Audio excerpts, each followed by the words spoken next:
The Long Ring Long Land arc. Now, a lot of people consider this to be one of the worst arcs in One Piece, but I beg to differ. I actually think it's quite good, and my take may surprise you a little bit, but hopefully throughout this video you understand why I enjoyed it and why I think it is actually a little bit underrated and a little bit overhated, at least in my opinion. So, without further ado, here was my first journey through the Long Ring Long...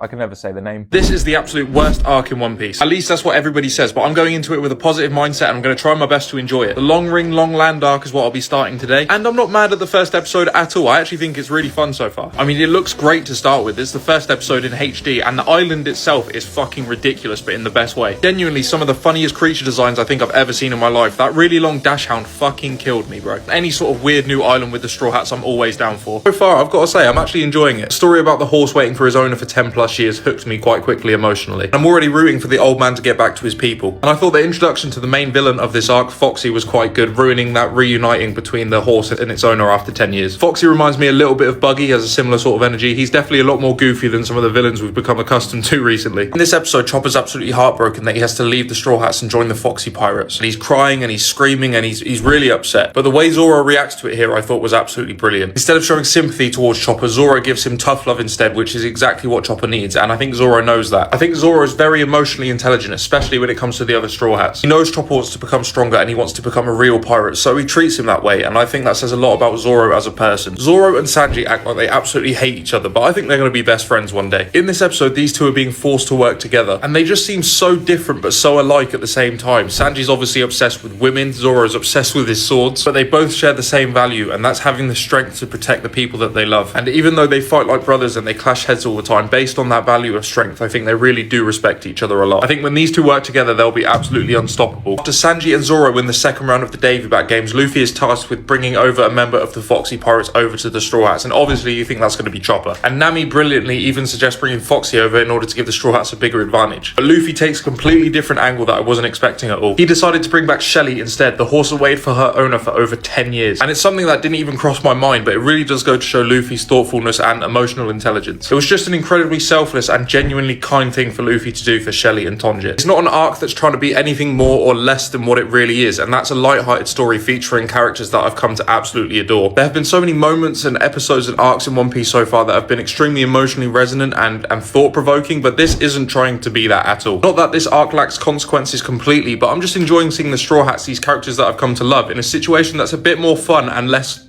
dire, I guess. And I'm gonna say it, I like Foxy too. I think he's funny and he fills the role for the antagonist of this story really well. This was a great example of why the Straw Hat crew works so well together. Even in a silly situation like a roller derby race, you can still see each Straw Hat contribute in their own distinct sort of way. Usopp and Nami exploiting Foxy's insecurities, Robin using strategy to stop Foxy using his abilities, and Zoro protecting her while doing it. And then Luffy managing to somehow brute force adapt his way into winning the roller derby race too. But he wouldn't have been able to win that race if they didn't all contribute in their own way. And this might just be about a roller derby race, but I think that applies to literally every situation with the Straw Hat Pirates. This game of Deathball has been my favourite Davy Back game so far. I just think seeing the Straw Hats in these sporting events is so much fun. You know, the dodgeball game, the roller derby, all of that sort of stuff. Seeing them in these sort of situations as opposed to just fighting bad guys, I think is just really interesting and fun to watch. I think this arc has made me laugh more than any other arc in One Piece so far. And there's definitely something to that, you know. It might not be the most emotionally deep, but it is very endearing, I think. This is Sanji's biggest problem. And at this point in the story, I feel like I know Sanji pretty well. I know his weaknesses, I know his strengths, I know what he cares about, I know his morals. But the one consistent problem that Sanji has always had is his absolute obsession with women. And although it's definitely an unhealthy and creepy obsession at times, it's not inherently just a bad thing, but the amount of times he's got himself and the Straw Hats into trouble over this is actually insane. He literally threw this Davy Back game that he was about to win to save a female Foxy Pirate, and I bet if she was a bloke, he wouldn't have even bothered. Like I said, it doesn't inherently make him a bad person, but he's got to learn to keep it in his pants, bro, because this can't happen again. Foxy is a good villain, and I think he's overhated, and let me tell you why. I get he's not the most threatening, and he's not the scariest villain ever, and he's part of an arc that people tend to not really like, and he can be quite annoying, but he serves his purpose perfectly. And what do I mean by that? For the story that the Long Ring Long Land arc is telling, he fits perfectly. You couldn't put somebody like Crocodile in this situation. It just wouldn't work. You need somebody a bit slimy and sneaky and cowardly like Foxy in this role. He is literally the driving factor of what makes this arc work. And during this fight between him and Afro Luffy, he actually does feel quite threatening as well. Is he the best villain? No, but he serves his purpose. This is unironically one of my favourite fights in One Piece so far. Now, hear me out. The final climactic battle for the Long Ring Long Land arc is just pure Looney Tunes ridiculousness, and I'm loving every second of it. While it might not have the emotional weight or impact of something like an Arlong versus Luffy, it's so much fun to watch. It's chaotic and it's silly. Afro Luffy is cool as fuck, and Foxy fights just how you'd expect him to, just really sneakily. And I think it's such a perfect final battle for an arc like this. Maybe I'm overrating it, but I love it so far. I just finished the Long Ring Long Land arc, and it really surprised me. Leading up to watching it, I literally didn't hear any good words about it. I heard people saying it was trash, it was the worst arc in One Piece, it was boring, but I really enjoyed it. I thought it was lighthearted and it was fun, and I thought it was a good change of pace, and probably the funniest One Piece arc that I've watched so far. There were some moments in this arc that actually had me belly laughing. The final fight between Luffy and Foxy I thought was actually fantastic. I love that fight, and while the pacing was a bit questionable at times, overall I had a lot of fun watching it. But yeah, overall, hopefully you can see why I enjoy this arc, at least for what it was. I don't think it's the best arc in One Piece, obviously not even close to it. It's not even in the top 10 probably,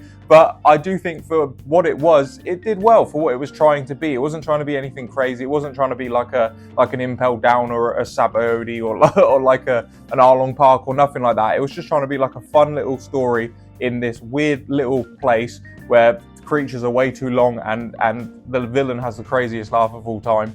And I think it did a good job in doing that. I think it had some very interesting character interactions and moments.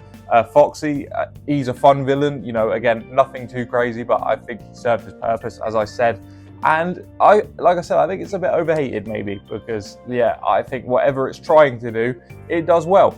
So I have no complaints about the Long Ring Long Land arc, and it doesn't overstay its welcome either, I don't think, especially if you skip the fillers as I did. So let me know what you think about this arc. Do you think it's overhated? Do you hate it? Do you think it's shit? Let me know in the comment section below, and I will catch you in the next one. Peace.